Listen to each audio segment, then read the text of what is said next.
Vamos exibir, então, o que a gente tem de números hoje, mais recentes. Pegamos 2 institutos diferentes para a gente comparar um pouco os resultados. A Atlas divulgou uma nova pesquisa de intenção de voto, o número do cenário considerando apenas os votos válidos, só os votos válidos. Lula do PT, 53,2% desses votos válidos, Bolsonaro do PL, 46,8%. A margem de erro dessa pesquisa é 1 ponto percentual para mais ou para menos, nível de confiança de 95%. Outro instituto que nós escolhemos a publicação hoje foi do Datafolha, intenção de votos para a presidência da República. Os resultados, de novo, para que a gente poder comparar coisas com comparáveis, né? Votos válidos, segundo o Datafolha. Lula, 53%, Jair Bolsonaro, 47%. Margem de erro dessa pesquisa é de 2 pontos percentuais para mais ou para menos. Vamos continuar, então, nossa conversa, Caio. São números quase idênticos. Sim, mostra uma estabilidade. Eu ainda considero o Lula favorito, acho que isso não é... Bom, é o que os números dizem também. Mas eu acho que a eleição ela vai ser decidida no domingo. Você tem o debate, você tem campanha digital, que não vai acabar, que pode determinar, e o terceiro fator, eu comecei falando, acabei não falando do terceiro fator, você tem uma rua no sábado, você tem uma rua amanhã, que pode influenciar alguma coisa. Mas crucial o debate amanhã, Bolsonaro precisa ir para ganhar, empate, os outros empataram, né, os debates, né, foi até nossas avaliações aqui nas rodas, né, mas tem debate e tem campanha digital no final de semana. Agora, sim, Lula favorito, mas a eleição será no domingo. Nós vamos estar amanhã aqui depois do debate, né? Nós vamos ter uma edição especial do WW logo no final do debate. Agora, eu tomei uma lição. Acho que num dos últimos programas que a gente fez analisando o debate, eu preciso depois dar crédito a quem merece. Não me lembro se foi o Renato ou se foi o Felipe Nunes ou se foi o Andrei, mas um dos três, eu vou recuperar isso no nosso arquivo. Diz o seguinte: debate é uma coisa, o recorte que eles fazem do debate é outra. Aquilo que parece para nós, né? Estamos ali, a gente assiste do primeiro ao último minuto, atento, como se fosse o jogo do seu querido Flamengo agora no sábado. E depois o que é feito daquilo muda. Mas quanto tempo eles têm para esse recorte, Caio? Só um dia. Sabe? É só um dia. O debate são 2 horas, né, de debate. Não, mas depois os recortes, como é que eles recortam o debate? Não, mas a campanha eleitoral empacotam? acaba logo em seguida. O tempo, quando acaba a campanha? Não, mas nós estamos falando das redes digitais. Sim, William. Mas de qualquer jeito. Vai repercutir na internet mais de 24 horas ali, desde o término no final da noite de sexta-feira, sábado inteiro, manhã de domingo, a ponto de influenciar o eleitor, é isso aí. Vai ter o recorte de Jair Bolsonaro, vai ter o recorte do Lula, não vai ter a contestação, é isso que eles exploram, quem explora melhor. Mas não tem esse período longo para aquilo causar um impacto. Mas é o período, não estou divergindo não, não, fica e sei que não teria problema, mas é o período em que o eleitor está se decidindo. Exatamente. Ele não tem uma semana e daí, daqui a pouco... Não, o eleitor indeciso, o neném, o que se absteve, o que está pensando em votar ou não, ele vai decidir até domingo, nessas 48 horas que faltam, 72 horas que faltam, em quem que ele vai votar, o que ele vai fazer da vida. Então, o impacto, talvez, dos recortes, do próprio debate, juntando com... Ele precisa decidir agora. Ele não tem outro momento, ele não pode decidir segunda. Juntando esse conteúdo do debate com os recortes, com a data, véspera e antivéspera, isso aí ele pode ser decisivo. Agora, o Bolsonaro não pode errar. Deixa eu refazer, então, o questionamento da seguinte maneira. Não só em 2018, mas em 2018 a gente viu isso com muita clareza. Nas horas imediatamente anteriores à eleição, a gente percebe os movimentos, como que formam-se correntes e como que elas são decisivas, porque parece algo que de repente alguém abre uma comporta e a água desce. Há algo que indique isso acontecendo nesta? Por enquanto não, William, mas a margem é muito estreita. Certo. Essa que é toda a questão.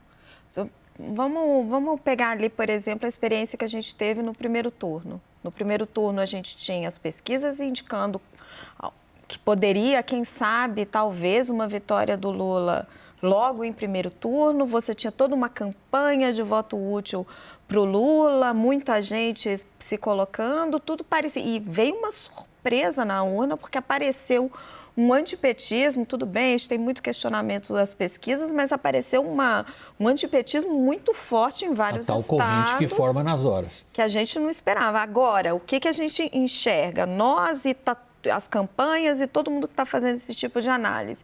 A gente vê as notícias negativas para o Bolsonaro, que se somaram, a gente assistiu isso, os trackings estão dando ou uma vitória de 6, 7 pontos para o Lula, ou aqueles que estão ali mais estreitos, 2 pontos, um monte de vozes se somando à campanha do Lula, Bolsonaro mais nas cotas, mas e aí, será que não vem outra surpresa? Eu acho que a margem está muito estreita, dependendo da abstenção, tem tantos fatores que ali. Que papel nesse sentido? Nós que estamos aqui tentando entender como é que vai ser a cabeça do eleitor domingo, que papel deveríamos atribuir, começando por você, Felipe, a essa, digamos assim, bala de prata da denúncia levada ao Tribunal Superior Eleitoral pela campanha do Bolsonaro de ter sido prejudicado por rádio, sobretudo no Nordeste, em termos de inserções. Isso aí virou um episódio intrincado do ponto de vista técnico-jurídico, com personagens, demissão aqui do servidor, intervenção do presidente do TSE, a narrativa claríssima do Bolsonaro: estão me prejudicando, estão favorecendo o meu adversário. O que se detecta, e é subjetivo, eu sei, a pergunta é subjetiva, o que se detecta deste conjunto de fatos como elemento capaz de criar ou não, ou de impedir, né, eventualmente, a formação de uma corrente? Pois é, do ponto de vista racional, a gente analisou ontem aqui todos os elementos ao longo da programação, mostrando que falta substância ali naquele relatório, e a equipe do Bolsonaro ficou de apresentar um recurso a um tribunal superior. Então a gente precisa aguardar para ver se vai ter substância dessa vez, porque o outro é monitoramento por streaming, aquela coisa toda. E, do ponto de vista da exploração política e do efeito que pode causar, é claro que eles estão disseminando essas narrativas com slogans publicitários em sínteses bastante enganosas, a gente que analisa sabe. E isso, claro que pode ter um efeito, mas eu percebi que hoje não houve tanta força do dia seguinte de toda essa exploração. Então, a contestação que veio das rádios, muitas reportagens contestando essas alegações, a própria campanha adversária nas redes sociais explorando os pontos delicados, frágeis de tudo isso. Eu acho que não tem um efeito decisivo de bala de prata, mas pode servir dentro de um conjunto, de uma narrativa. E aí, só um complemento rápido, que a gente está falando que só tem um dia de prolongamento, né, depois do debate.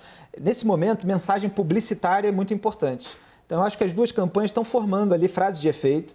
Os candidatos vão muito ensaiados, porque o último debate já estão acostumados, para ter aquela fala, que são 5 frases seguidas, às vezes 10, que está decorada, que vai servir de recorte para o vídeo, para ser bombardeado 24 horas. Mas tem frase de efeito que o candidato solta para ser uma campanha de 24 horas intensiva. E pode ser que o Bolsonaro faça isso, sobre a corrupção do Lula, por exemplo. O Lula faça tentando turbinar a rejeição do Bolsonaro. Ou sobre a perseguição do TSE, por exemplo. Sobre a perseguição do TSE, associando ao Lula. Então, assim, se ele conseguir emplacar de modo a turbinar isso, que ficou um pouquinho pulverizado, de repente ele consegue reforçar. Lá fora, lá no vocabulário anglo-saxão de luta eleitoral, eles chamam isso de momento. Um momento na política é quando se cria essa... É difícil definir às vezes, né? Às vezes a gente chama aquilo que antigamente chamava-se o monstro da opinião pública, você não sabe muito bem o que é, mas ele se move, você sente de alguma forma. E às vezes se encaixa numa demanda reprimida. Claro, e aí cria um momento, Exato. Certo? Que condições esse complexo de fatos teria, ou fatos alegados, teria de criar esse momento a favor do Bolsonaro?